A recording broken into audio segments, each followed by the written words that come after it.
I don't know. Donaco, would you like to introduce your helper? This is my wonderful associate, Mitra Avani, everyone. She's going to be giving stage directions.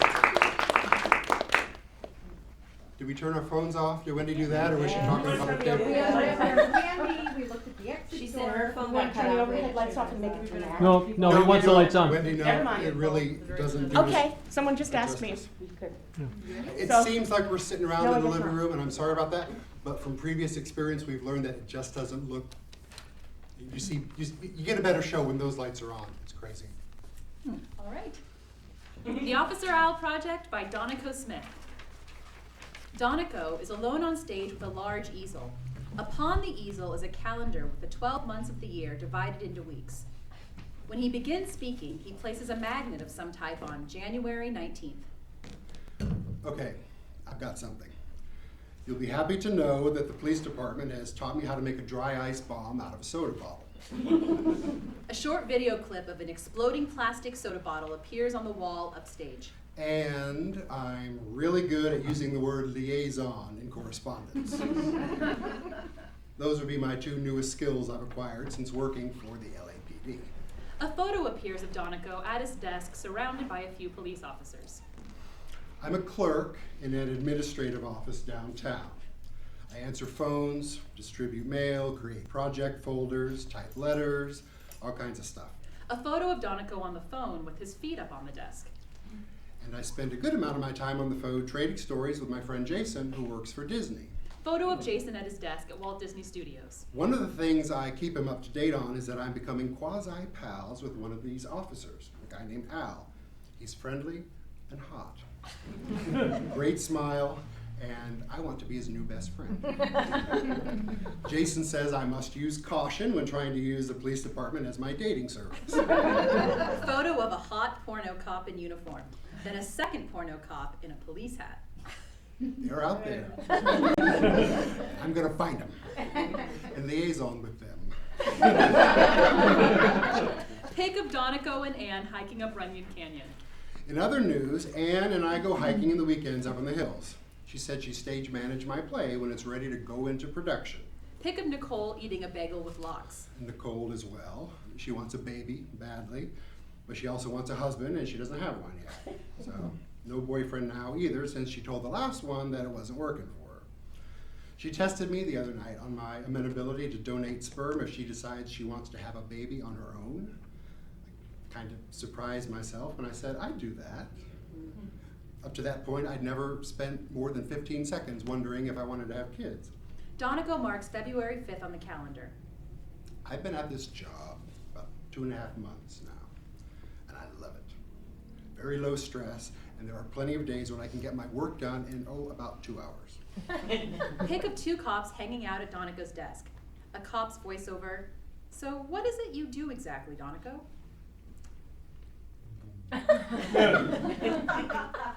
Well, guys, I make kick-ass flyers for birthday announcements. Photo of a fun flyer. This is for Hernandez's luncheon. Hope you come. I'd like to think they hired me for my ability to create festivity. Donaco marks February 22nd on the calendar. We're having our divisional inspection and photograph. All the cops get dressed in their Class A uniforms, and the commander comes along and glares at them while they salute. So I bring my digital camera along and take a bunch of pics of my favorite guys in uniform. Headless photos of nice male bodies in uniform, chests, asses, and bicep pics. I take plenty of pics of lots of people, mainly to disguise the fact that Albert is my favorite subject. A full body photo of a policeman appears. His face is obscured by a big yellow happy face graphic. That's Al, in a very happy mood. A photo appears of Al from behind. The caption is, "What a hot cop may look like." When I email him the photos, well, some of the photos, he writes back, Slide with text. Thanks, Donaco. I showed the pics around and we all got a big kick out of them. my first email from him. Oh. Look at that exclamation mark. I don't think it takes a detective to discern that he's in love with me. That's pretty obvious. A pic of a different cop appears. He's in his underwear. And here's a shot of a hot cop in his underwear. You're welcome. Donaco marks March 3rd on the calendar. One woman in my office, Regina, finds me entertaining because I talk Ebonics to all the secretaries.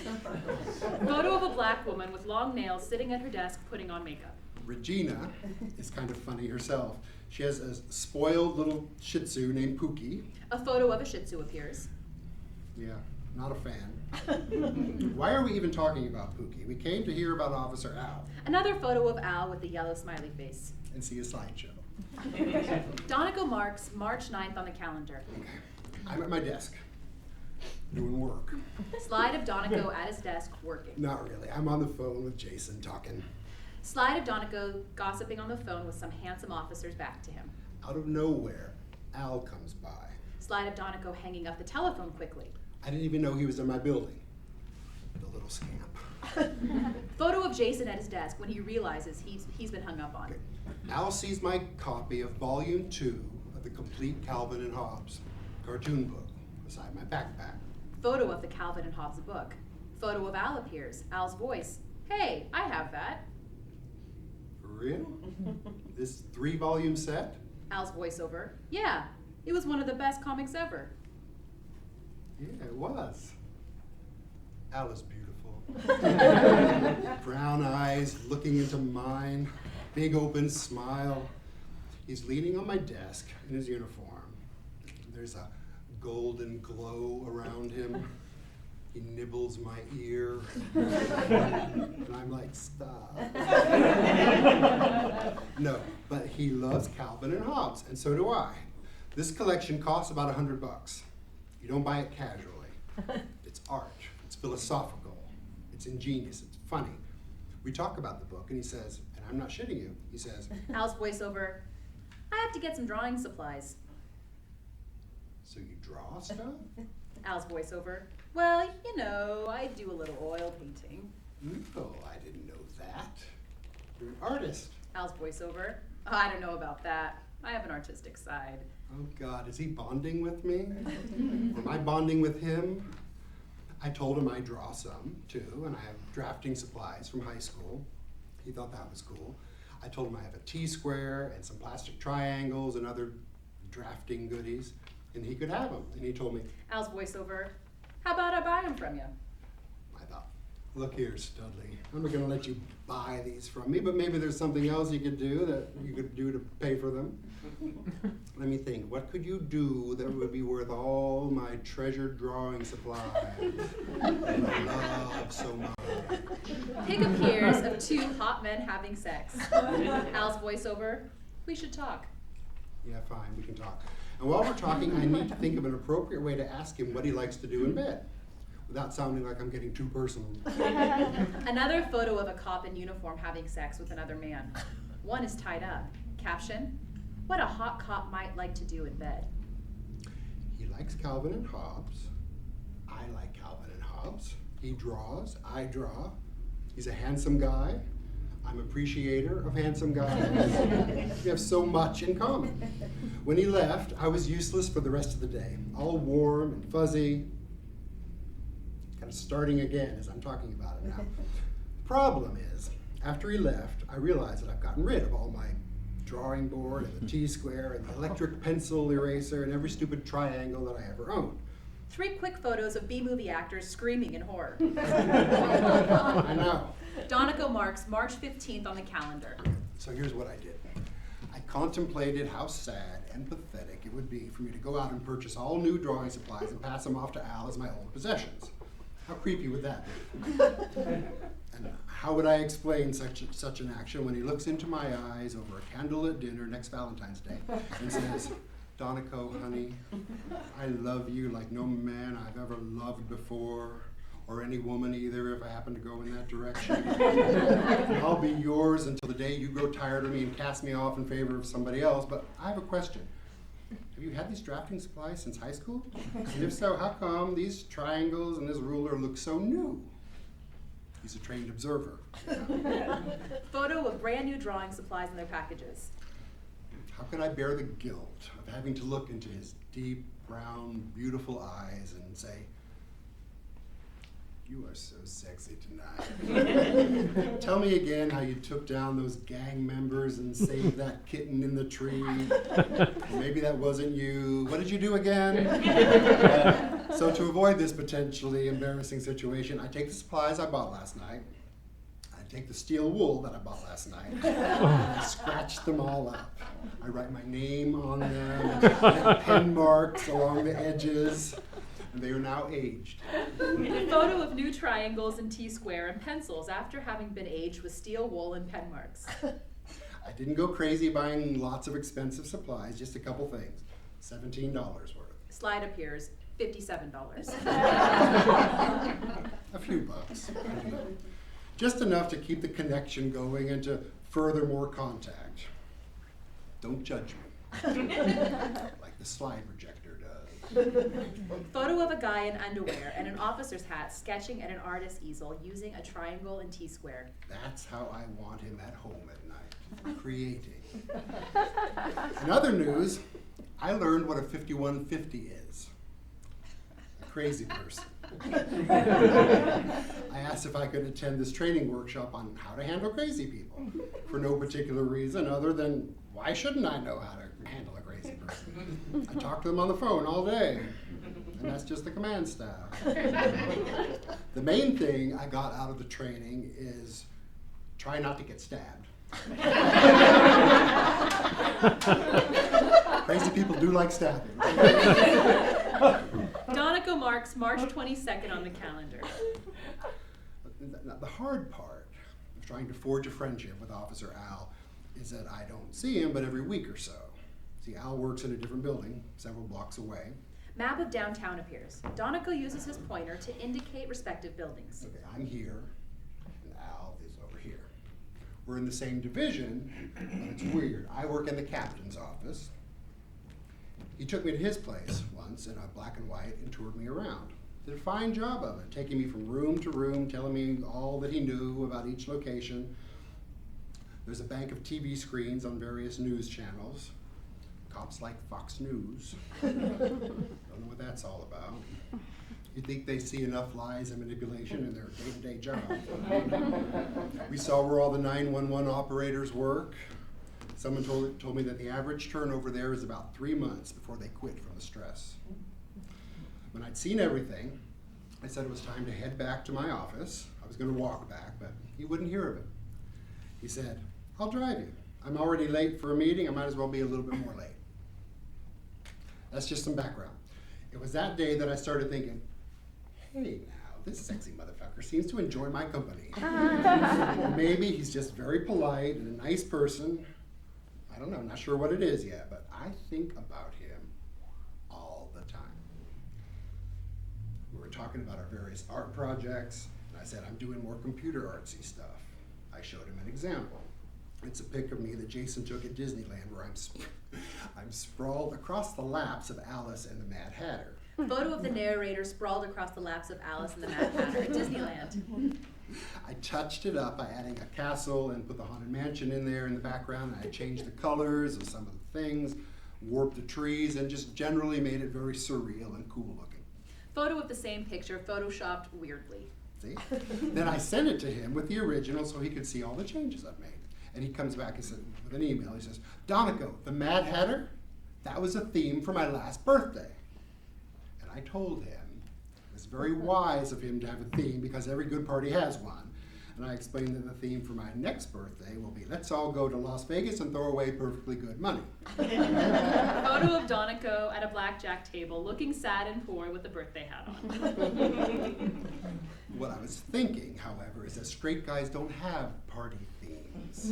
And if they did, would they be drawn from Alice in Wonderland? I'm going to have to check with my straight guy friends on this one.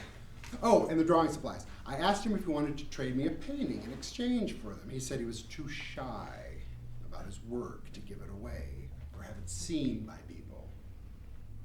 So he gets a point for being charming, but points taken away for shyness, which is a bore.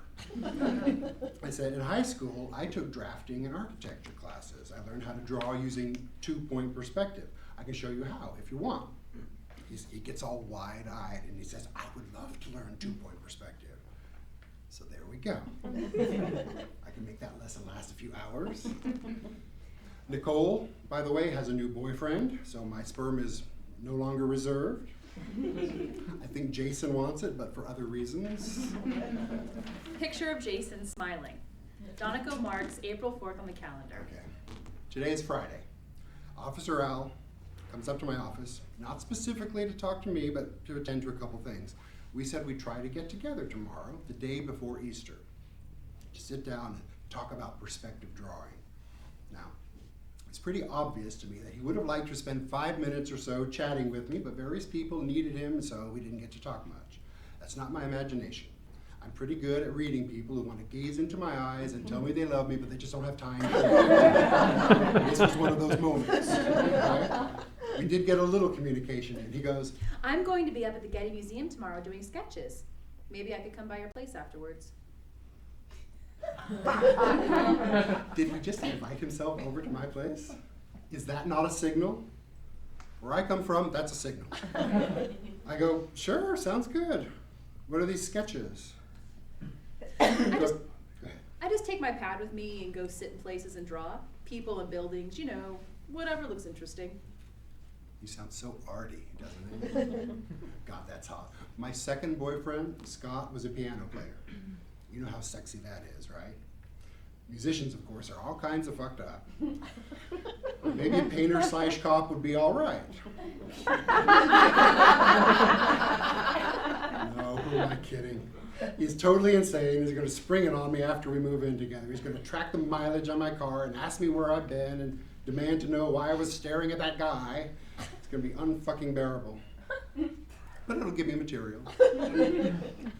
He asked for my phone number before we left. Slide of Karen in her late 50s in an office. Okay. My coworker, Karen, and I plotted out how to make Al my love slave. She goes, we've got to get to the bottom of this. I love that she said that. It's like, this all must be perfectly sane if Karen is involved. She works directly under the captain.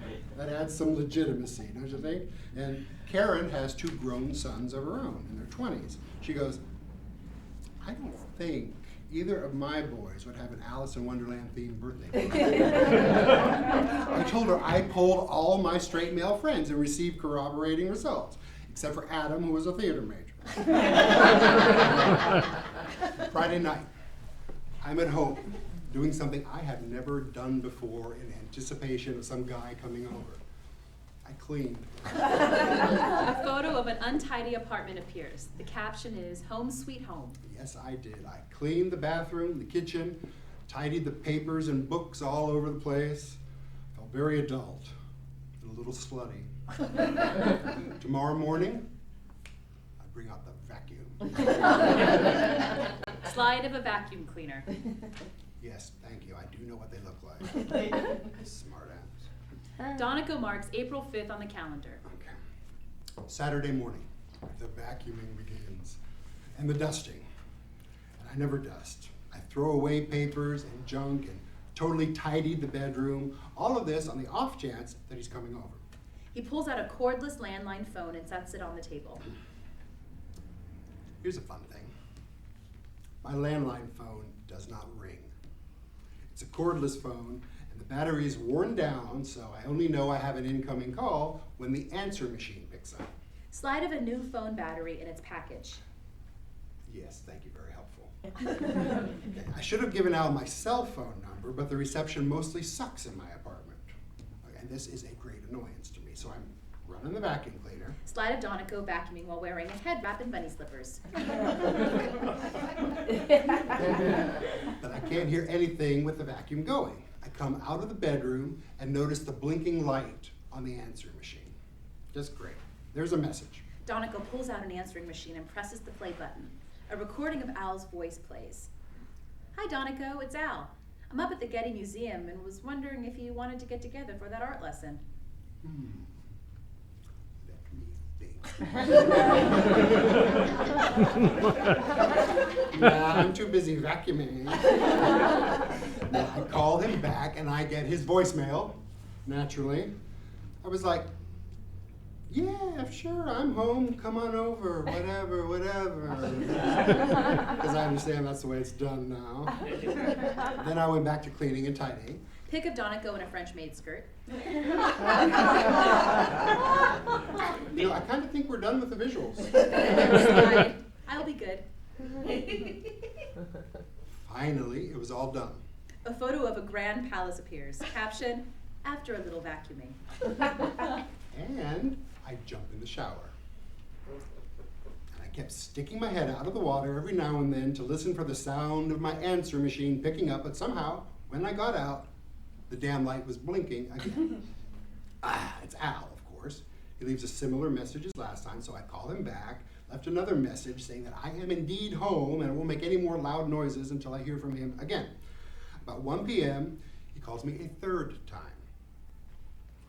3 times. My boyfriend is very persistent. And this time he gets me. Turns out I am free today. Who knew? So I give him directions, and he arrives about 30 minutes later. We sit at my dining room table, drawing a house from a simple floor plan I created in the last 30 minutes. Image of a simple house floor plan. Okay. We talked about what drawing he had done, and he showed me photos of some of his paintings, and he shared today's sketches with me that he did at the Getty. Image of the side view of this simple house. We talked about what I did in New York and in Philly for the last decade or so, and about the police department. He said he has an ex-wife. That did not sound particularly gay.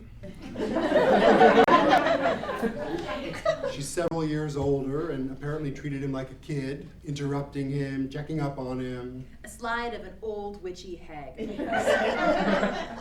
Bitch. They've been divorced for about a year, but now he currently has a male Latino roommate. Male Latino roommates are so gay. We sat at the table next to each other, and I mean next to each other. I taught him how to take a floor plan with a side elevation and 2 vanishing points and come up with a perspective drawing of the outside of the house. Image of a 2-point perspective of the house. Okay. This is 2-point perspective. 1 vanishing point over here, 1 vanishing point way over here, and all of the house's horizontal lines head toward one of these points, so you see it in perspective. We sat at the drawing table, and it dawned on me that he and I are having our own 2-point perspective going on right now. He's here probably thinking, who is this Donaco person? And why am I here on a Saturday afternoon? And I damn well have my own perspective or agenda on the same situation. I'm thinking, are you someone I can fall in love with? Or have I already fallen in love with you? Is this the beginning of something? And I wonder where it is that he and I come together, like all these lines on the page. And if we do, and when we do. New image. 2 small male figures appear holding hands by the front door. I add to that later. Al's voiceover. I think I need a break from women.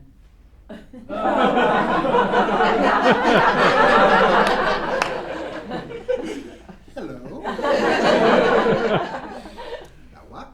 Al's voiceover. Things just don't seem to be working for me. So he's over at my place now because, well, he wants something else. And he brought photos of his paintings even after he told me he's too shy about showing them. I don't know, all at once, he just looks lost. I don't know, and I don't want to pounce on him. As we drew, we talked for a couple of hours. Yes, hours. We touched on religion. A picture of Al appears. Al's voiceover. I grew up Catholic, but I was a rebel. In high school, I realized I just didn't believe that stuff. Me too. It all seems so silly, doesn't it? Al's voiceover. Yeah, you have to be saved through Jesus. Donaco looks incredulous. Al's voiceover. God isn't interested in all the Catholic rituals and dogma.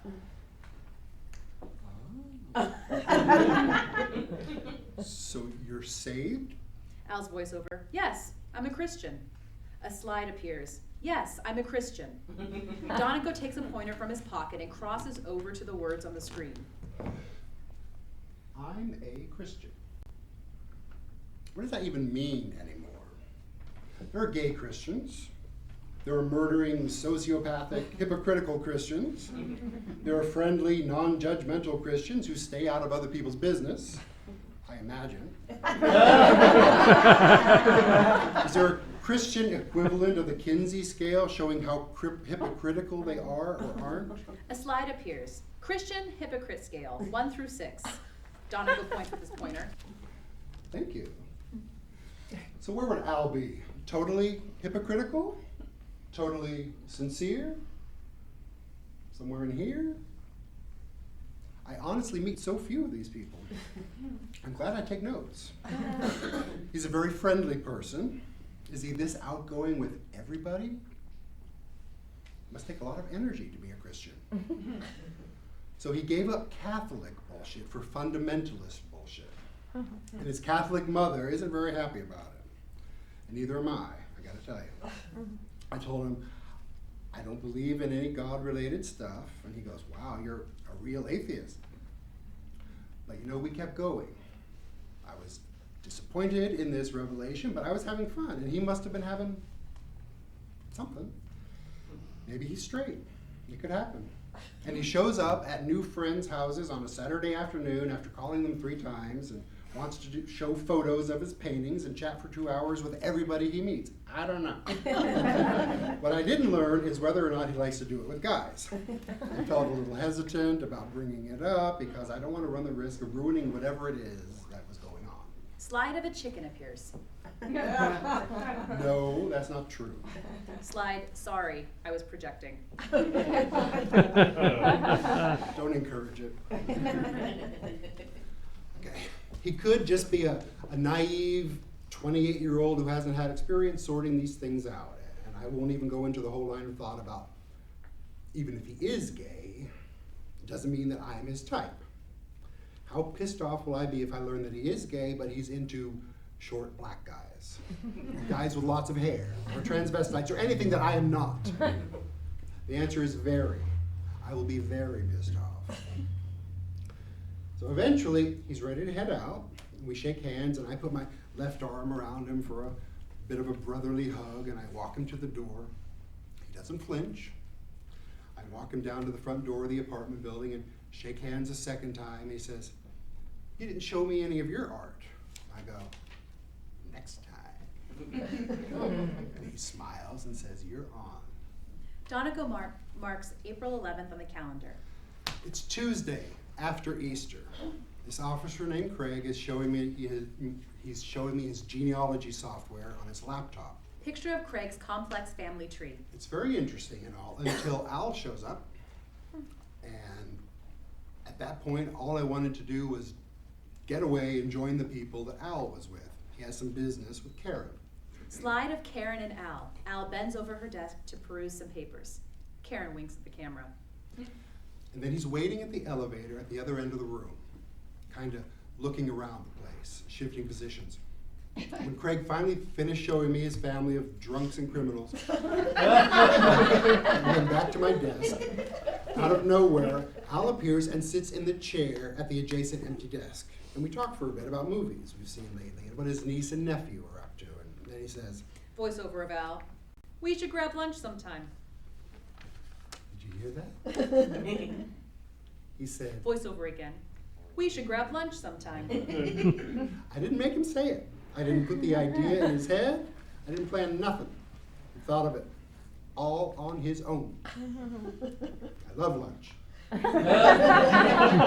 When he eventually left, I asked Karen if I was crazy or did it look like Al was ready to go at the elevator and then came back and just socialized some more once I became available. And she says, "That's what it looked like to me." Karen is perfect. Voiceover again. We should grab lunch sometime. It repeats 2 or 3 times. Maybe it overlaps with some reverb added. Later that day, I was on the phone to one of the guys that Al works with, Sergeant Stephen. He goes, "I heard you were an art teacher this weekend." That means Al talked with his buddies about our get-together last Saturday. Looks like he's comfortable letting them know he's seeing me. Or excuse me, he's comfortable letting them know we're sitting at a dining room table drawing together. It's no big deal to him. He's cool with it. Ooh, it really is no big deal to him. He's just hanging out with a new buddy. Great, because I'm all like, ooh, gotta clean shit. So,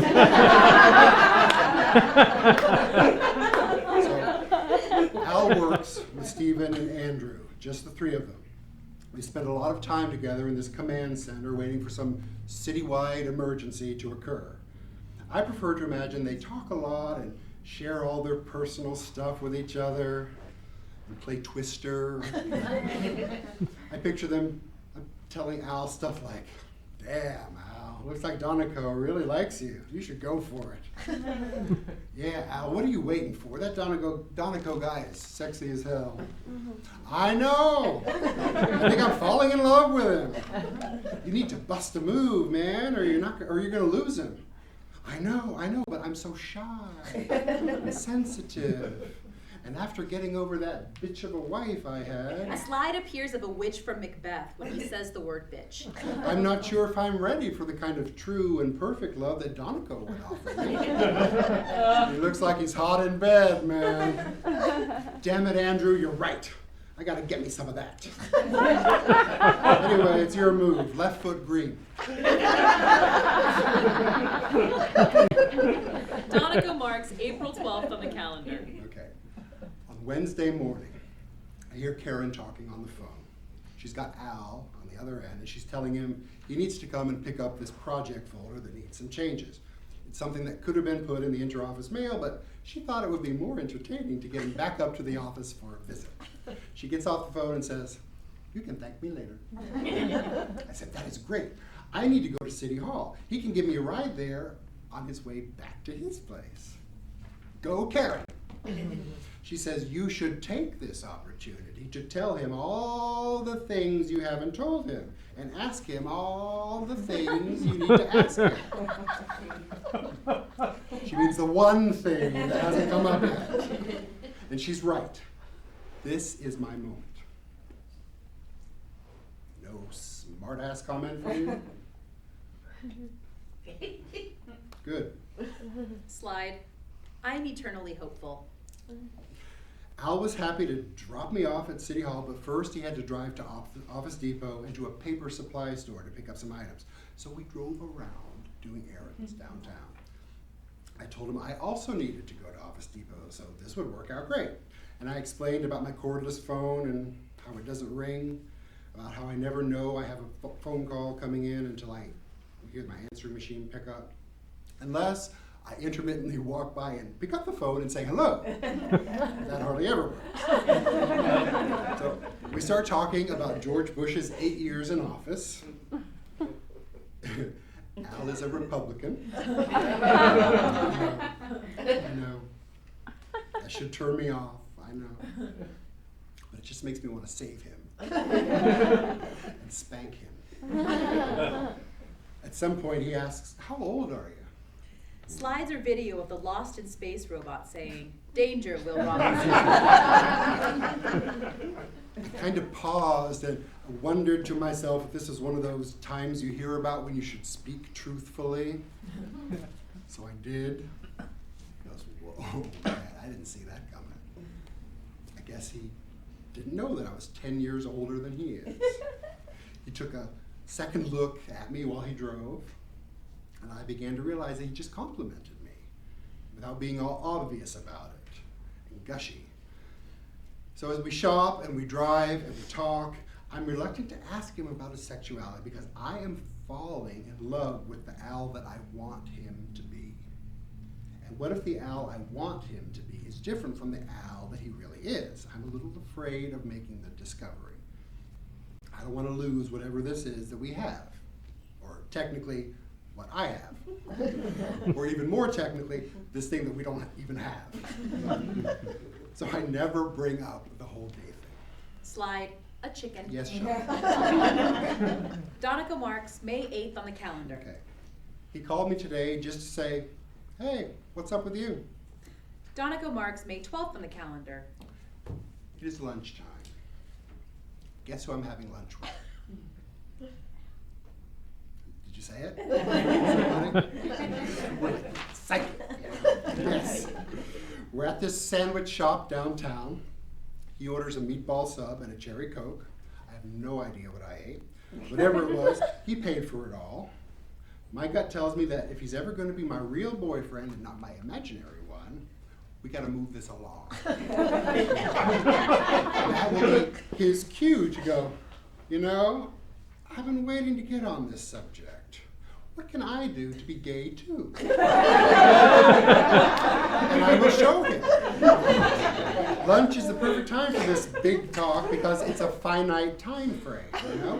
No matter how uncomfortable the conversation may get, we got to be back in our separate offices in about an hour. Perfect parameters for a chicken shit like me.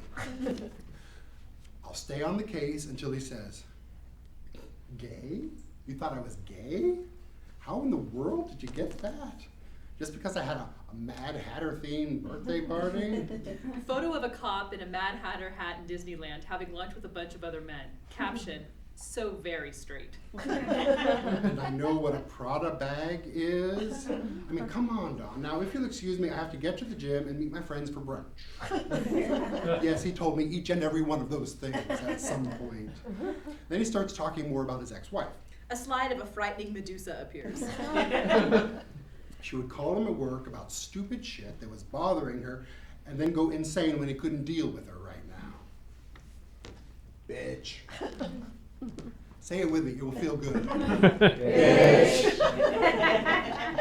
It's cleansing. He's also bothered by some work-related activities. It's nothing I can help him with, but he just needs to talk about a few things. He goes, "You're a good listener." That's funny because I suppose it looked like I was listening. When he said it though, I was actually thinking, I want to be on a deserted island with you. I had him running around building a campfire on the beach, and I was lashing a vine around some logs. He looks up from his smoking twig and says, "Donaco, honey, what are you doing?" "I'm building a house." "I think you should build it further up in the forest, not on the beach." Photo of a sexy man in a policeman's hat and tattered pants on the beach. He's very smart and good in a crisis. He looks great with his shirt off, and his long pants are now tattered from the knees down. I'm not sure how they got that way, because we only landed on the island this afternoon. Don't question it. It's his business how he wants to dress on an island. He shouts to me, "Do you know how to build a house?" And I mutter to myself, "Maybe not, but I can draw it in 2-point perspective." And that's when he tells me I'm a good listener. Real life. I go, "Yeah. Well, it felt like you could use one. I must really learn to stay present or I'm going to miss something." Then he casually mentions that he has a date tonight, a female Hispanic. Photo of a sexy, slutty Latina in a very short dress and high heels. What the hell? We're having a lunch date right this very second. He needs another one later on tonight? Seriously? He's like a gay guy. Calm down, dude. So now there are 3 of us shipwrecked on the island. Al's building a fire down there on the beach, and that bitch is up there building a house in her high heels. And I'm standing over here leaning against a coconut tree with my arms crossed. I'm all like, it's gonna fall down. It's a foundation. I'm not sleeping in that. Oh wait, yes I am. Anyway, I guess I smoke when I'm on an island, I don't know. That was lunch. He vented about having to hire a lawyer for some stuff going on. I love that he tells me about his life and problems and his dates. When he drives me back to my office, he grabs my forearm and tells me to take care.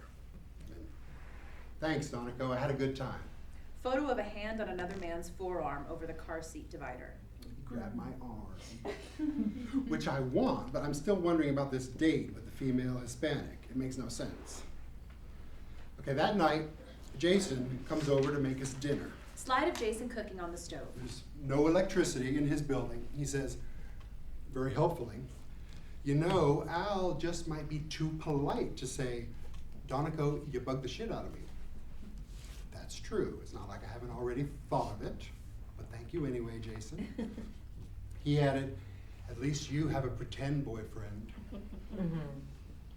After he left, I was throwing around this catnip mouse for the entertainment of Aunt Clara, who likes to grab it and run away with it underneath the bed.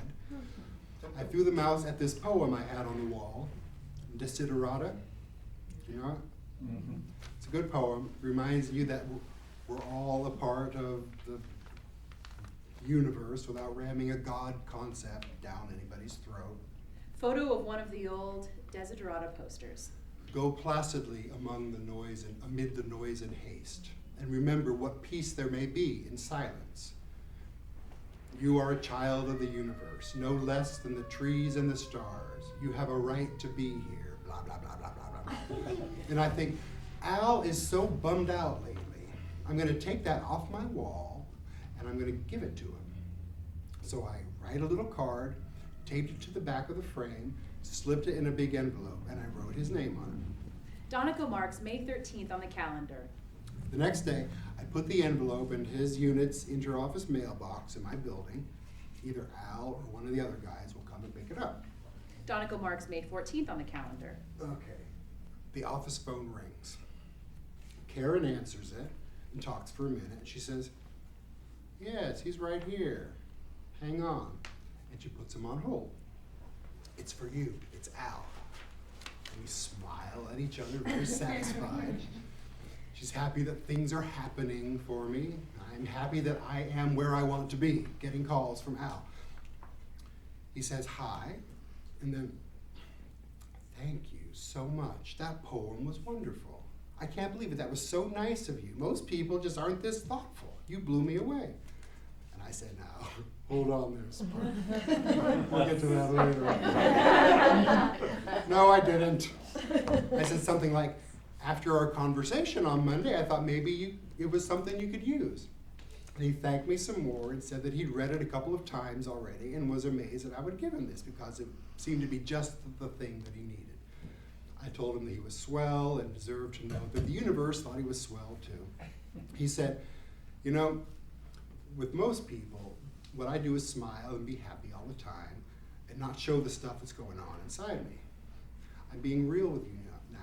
That was a very thoughtful thing for you to do, and I really appreciate it, which is nice to hear. He could have emailed me, but he called me instead. To me, he is more real and more human than the 4 guys I've had actual dates with this year. And I love him so much, it's not even funny. Donaco marks May 17th on the calendar. As you may have heard on the news, there was a huge explosion in an apartment complex in Encino. It may have been a bomb, or may have been a methadone lab blowing up, or arson, or an accident. They just don't know yet. But it was a big deal, so Al's unit was called into play to oversee the activity. So I got home tonight and called him at home to ask how things went and what went on and what he knew about it. He wasn't home, so I left a message for him. An hour later, he calls back on my cell phone. We talked about the explosion and various job issues and other stuff, but our phone connection wasn't very good. So I said, why don't you call me back on my landline? The number is, and he says, that's okay, I've got it. Donaco likes it when they keep his number handy. He called me a minute later, and we talked on the phone some more. He asked me about the sketch comedy show that I'm writing, and I said, I really want to come see it when you do another reading of one of your plays. Donaco likes it when they want to come see his show. We yacked for a while, and I told him I'm going to see a play with Nicole this weekend. Did he want to come along? He said, sure, sounds like fun. That's funny. I always feel like our conversations are going to go like, hi, Al. Hey, Donaco. Hey. What do you want now? Nothing? Okay, well, gotta go. all right, bye. And then I hang up and kill myself. But they don't go that way. We talk for like 20 or 30 minutes, and he makes me feel like I've made his day. That's what I get out of it. I love our phone chats. They take me back in time, and I realize I'm not 28 years old anymore. Where the hell did these last 10 years go? What have I been doing? All right, living life. Slide, an explosion at an apartment building. By the way, it was a methadone lab. Going up. Donaco marks May 20th on the calendar. Okay. Nicole and I are at a production of On the Verge in North Hollywood. Al's on my left, Nicole's on my right. We're in the front row.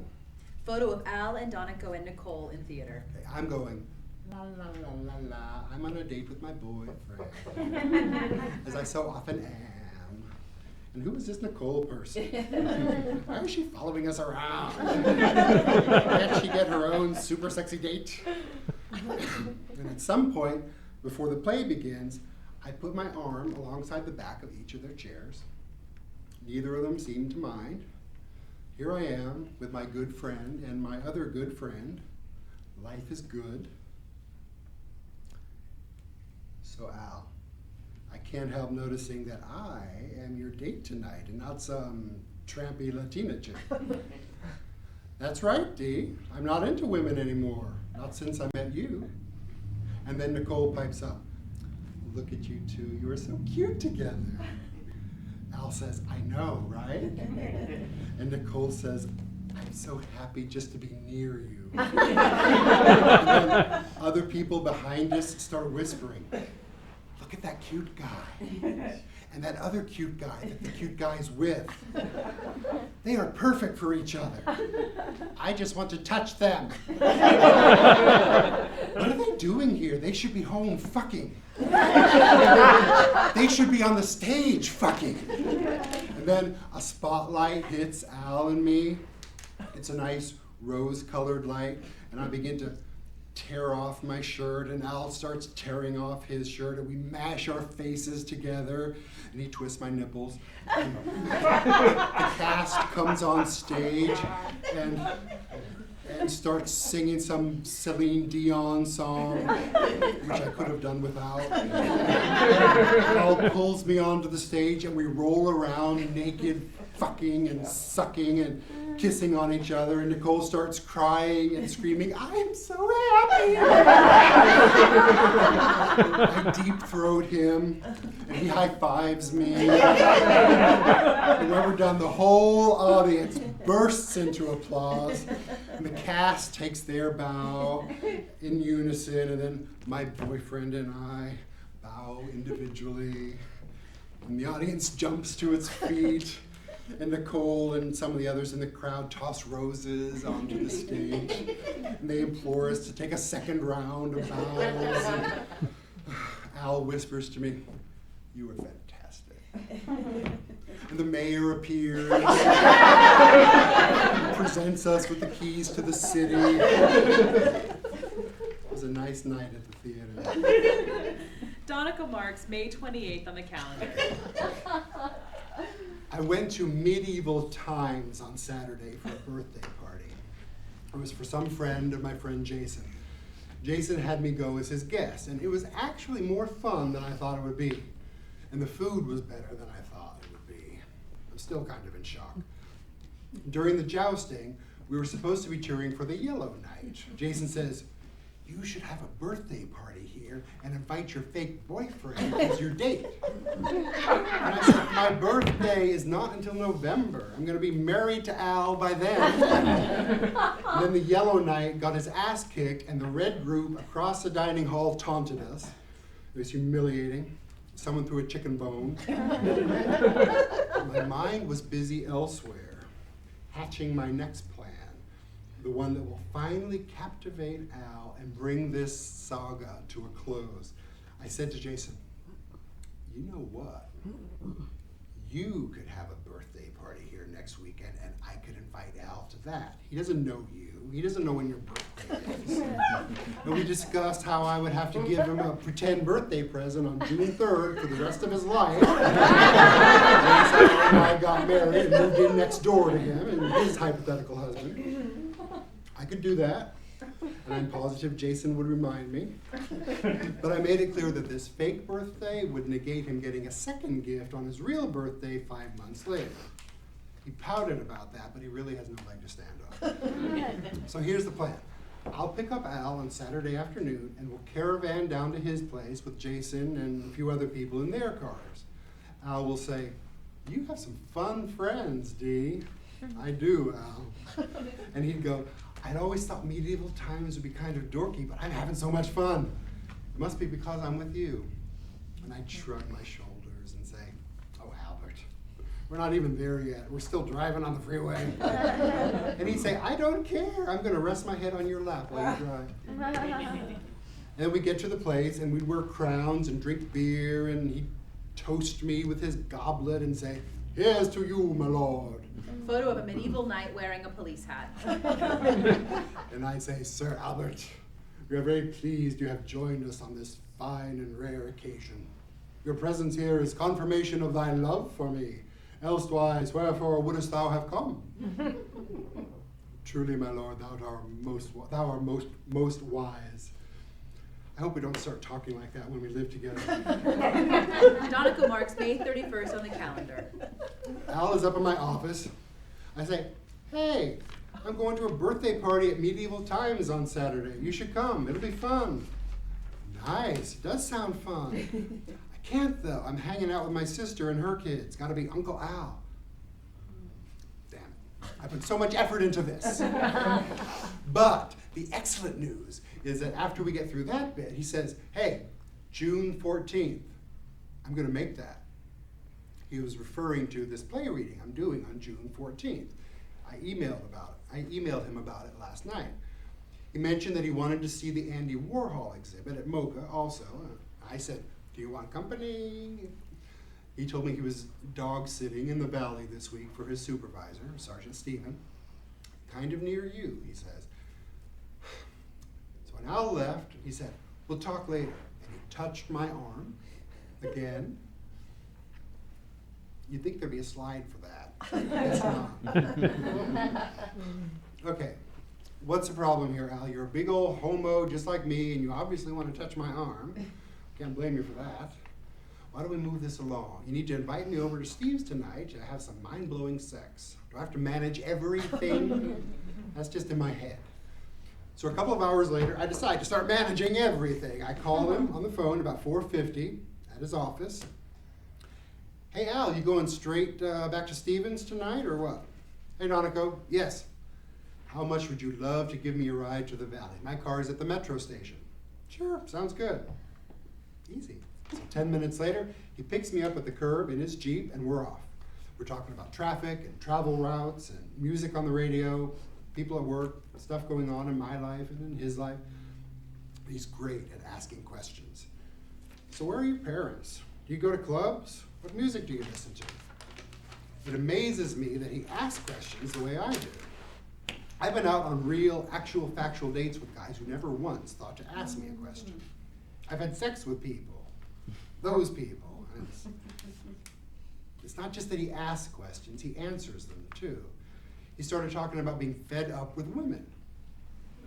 The second time I've heard this from him. He always finds the crazy ones.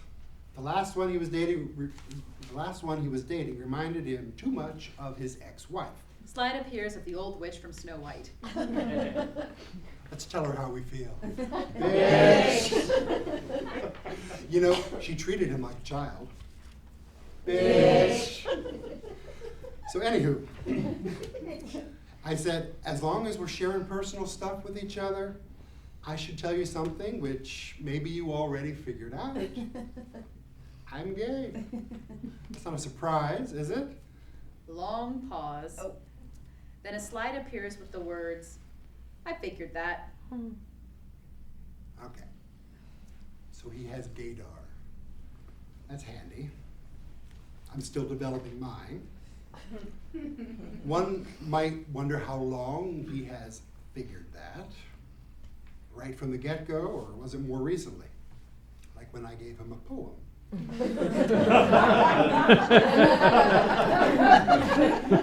We get to my car, but we stay in his car chatting about homosexuality for a while.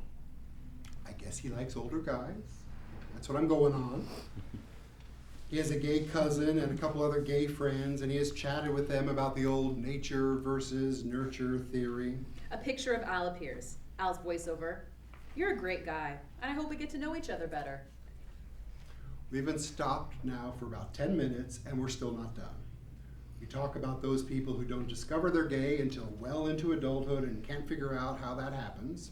We talk about some unmerited legal crap that he's having to deal with and about how he doesn't speak to his father. I asked him if it's difficult to be an ex-Catholic in a family full of them. Al's voiceover. Sometimes. My mom isn't big on my brand of Christianity.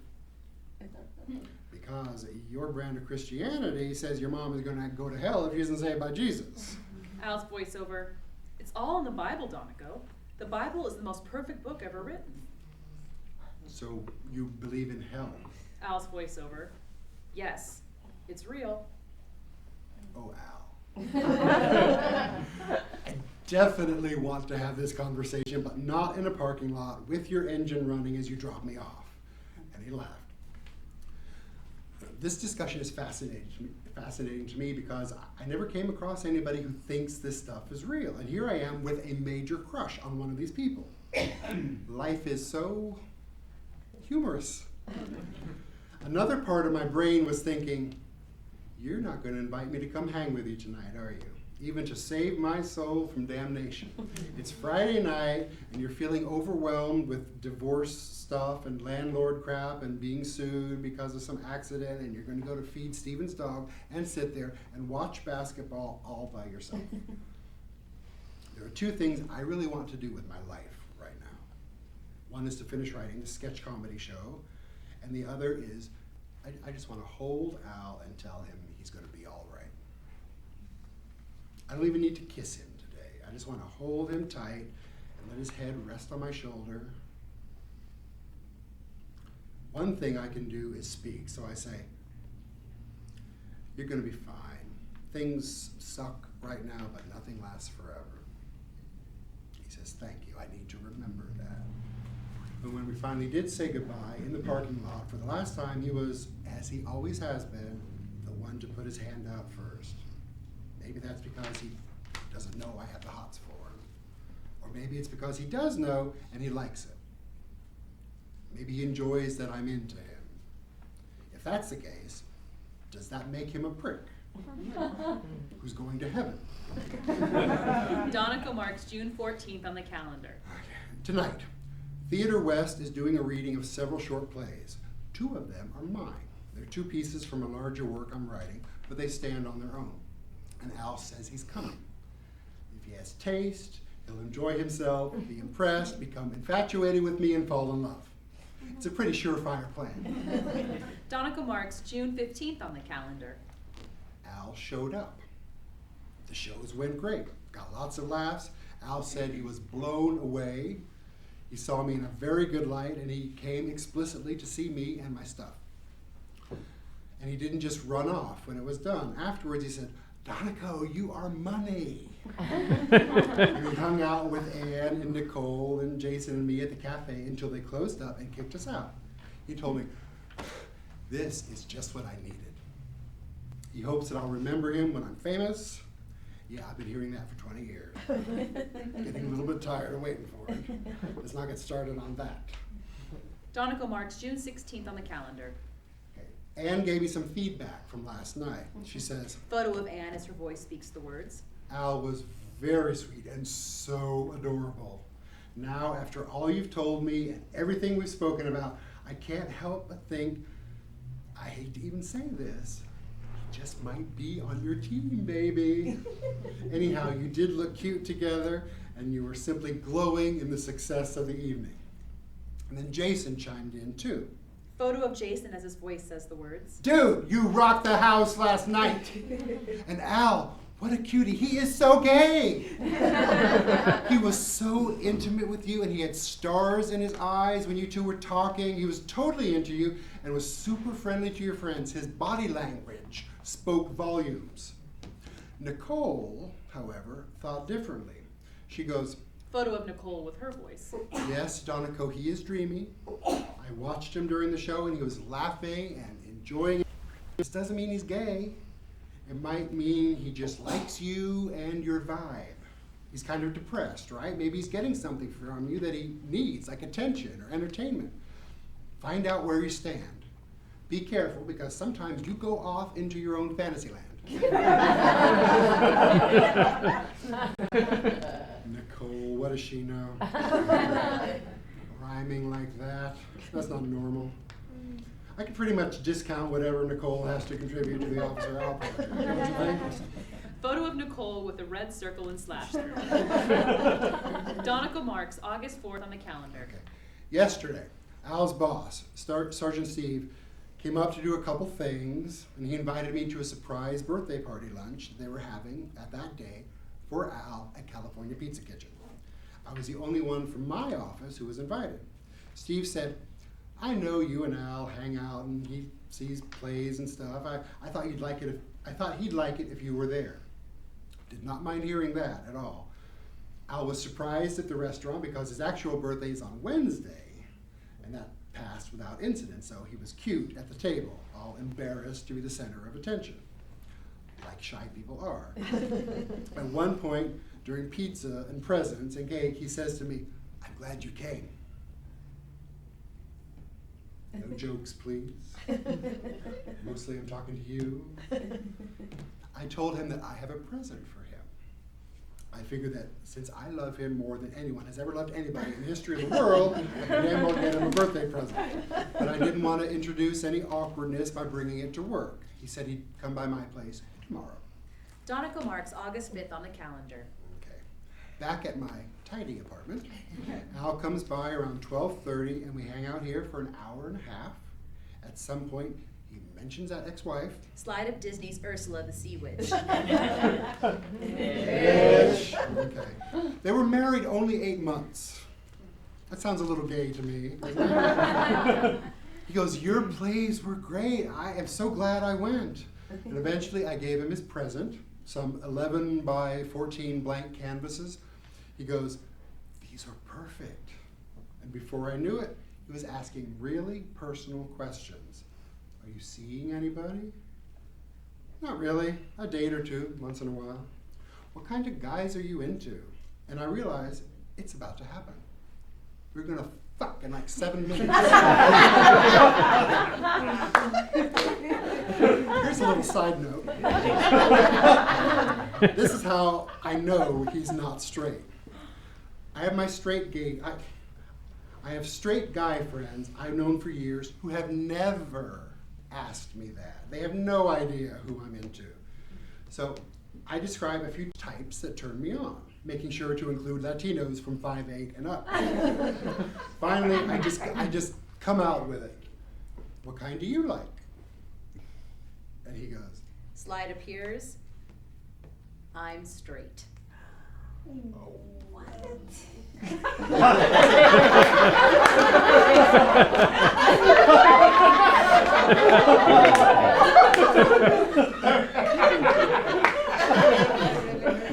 Really? Because I've been betting everything that you are gay and closeted looking for a friend. But I just said, Slide. I figured that. I'm such a liar. I just said it to make him comfortable. What I really wanted to say was, oh, please. You are as gay as an all-male production of The Importance of Being Earnest. And if he's a breeder, he must be damn lonely to be going on dates to the theater with me. And what's so straight about being in love with Jesus, anyway? Has he not thought that through? After a while, he headed off to the gym. He told me he appreciated the birthday gift more than you know. And he stuck his hand out to shake and reached around with his other hand and gave me a hug, and we said goodbye. So, right now, My mind is swimming with thoughts like, hey, you had an Alice in Wonderland themed birthday party. Now, wait a minute, you called me 3 times that day on a Saturday morning. And what about this Andy Warhol exhibit you want to catch? That's got to be a little bit gay. And you like David Hockney. Slide of one of Hockney's famous boy in pool paintings. Isn't that actually the equivalent of coming out? I mean, what's left after David Hockney paintings? Madonna tickets? Donaco marks September 5th on the calendar. Okay, back on track. I have a goal. I'm not putting up with any I'm straight bullshit. I said to Al, I'm going to usher for a play tomorrow in Burbank. You want to do that with me? The show is called The Laramie Project. Good choice.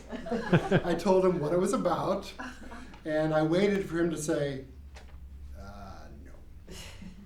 Thanks. But he didn't. He did not. He said, sure. Do we have to dress up? Donaco marks September 6th on the calendar. Okay, it's 24 hours later, and we are at the theater. He has a blue shirt on, a nice blue tie. He dressed up. It's a Sunday afternoon, and he put on a tie. He respects the theater. We usher people to their seats, and he smiles and talks with old people, talks with young people. He doesn't realize it, but he is the most charming man in the world. Just before the show begins, the house manager shows us to our seats in the back of the theater. Act 1 is terrific, but it's really devastating once Act 2 gets going. It's this graphic account of the Matthew Shepard murder. Gay kid beaten up, left for hours to die on a fence outside of Laramie, Wyoming. Very moving, very disturbing. So tears are running down my face. I look at Al, and he's crying too. He reaches over to me, holds my hand. I squeeze back, and we stay like that for about 3 minutes. When the play ends, we're all on our feet, and crying and applauding. And I'm thinking, Al and I should maybe go somewhere and have coffee or something, talk about it. The lights come on, and people file up the aisle. I just managed to get out a, wow. And Al mumbles something about it being really good, but he does not make eye contact. This I understand. He was just crying and is embarrassed, so I make a point to wipe my eyes too as we head up the aisle, him first. When we get outside, I said, you want to go get a drink or something at the Elephant Bar? He says, oh, no, I can't. I got to go. Thank you. And he's off. Leaves me. I guess he needs space, which is fine. Sometimes I need space, too. But we didn't shake hands or hug like we always do. Donaco marks September 7th on the calendar. I don't know why I marked that. Nothing happened. Apparently Al is an asshole. I think I can stop using the police department as my dating service. I mean, if they come to me, that's another story. But this is not how I should be spending my time at my age. Donaco marks September 8th on the calendar. Al left a message on my home answering machine. Donaco goes to the machine and pushes a button. Al's voice speaks the message. Go ahead. Hi, Donaco. I'm sorry about the other night. Going to that play wasn't the best idea. It just wasn't where I'm at. And it was too intense. I'm sorry. Yeah, I'm sorry about a few things too. Okay, maybe you're not an asshole. You're sorting things out, pulling back, telling me to fuck off. Donaco marks October 7th on the calendar. Okay. It has been a very busy time for me lately. I've been producing my play and acting in it and all that. There are 3 Netflix movies sitting on my table which have been lying there for 3 months. That's busy. I'm so busy, actually, that these last couple of weeks, I forget about Al. Didn't think that was possible, did you? That's when he calls me. He wants to come see the show this weekend. Well, that's nice.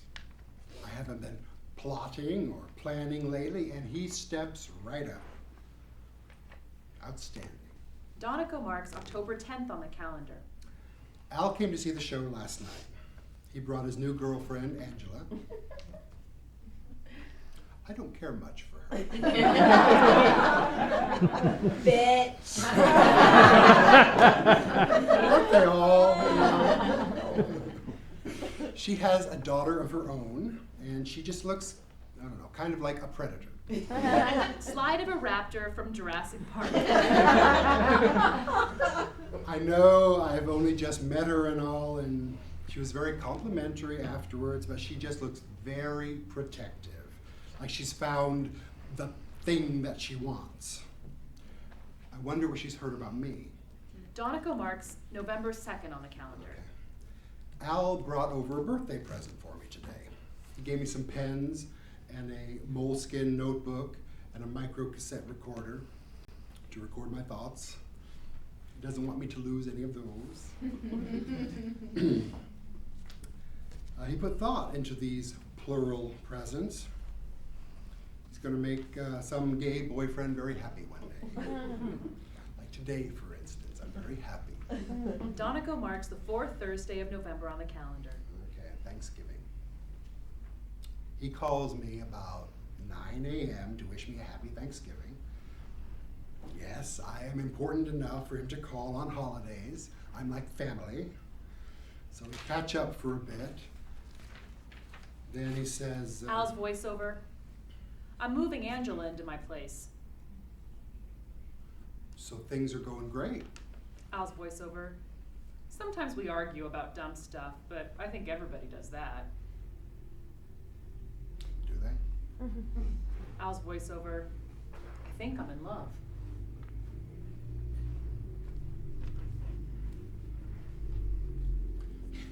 Do you know what it feels like to be deflated? Air sucked right out of you. Heart dropped into your stomach, or watch something slip away and you can't do anything about it, no matter how much you love it. And you wish it wouldn't go, but suddenly after all this time it becomes clear that you can't have it. And you know that you don't know why you never saw this until now. And you feel stupid and pathetic, and you have so much to learn. That's where I am during this phone call, kind of like half floating out of my head. Then he asked me how I am. He doesn't need to know how I am.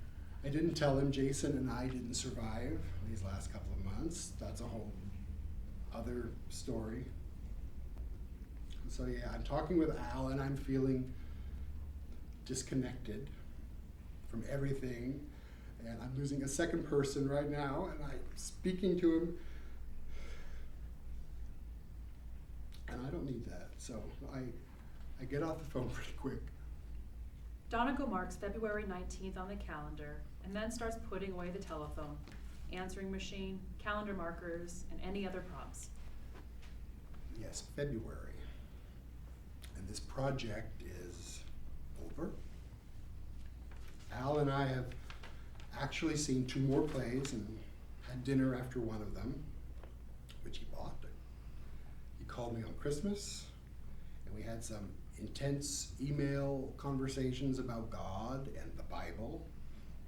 I did my best to counter his points, and I showed him a bunch of biblical discrepancies and silly logic, but I think I lost him a few times with my derisive attitude. I need practice. But the point is, I'm not working toward anything. No plotting, no planning. The project has failed. Last month, Angela told Al that she's pregnant. This came as a great surprise to Al. Surprised me too, because I never pictured them in that situation, which really makes me an idiot, I know. I had other things on my mind, I guess. Slide of Al and Donaco having a pillow fight in their underwear. Yeah, let's go with that one. I appreciate your restraint. Slide. You seem like a nice guy. But he still calls. Maybe, like me, Al likes having a pretend boyfriend. They're safe. The phone in the box rings. Donaco looks surprised, then fishes it out to answer it. Hello? Hello, Jason. I know, yeah. Yeah, that's what I was thinking. I can't really, I can't talk now. Can I call you back in a little bit? Why? That was weird. Puts the phone back in the box. So anyway, Father, you asked if anyone had any objections before you proceed. So I just, Hi, Angela. Hey, Al. You guys are great. Okay, see you at the reception.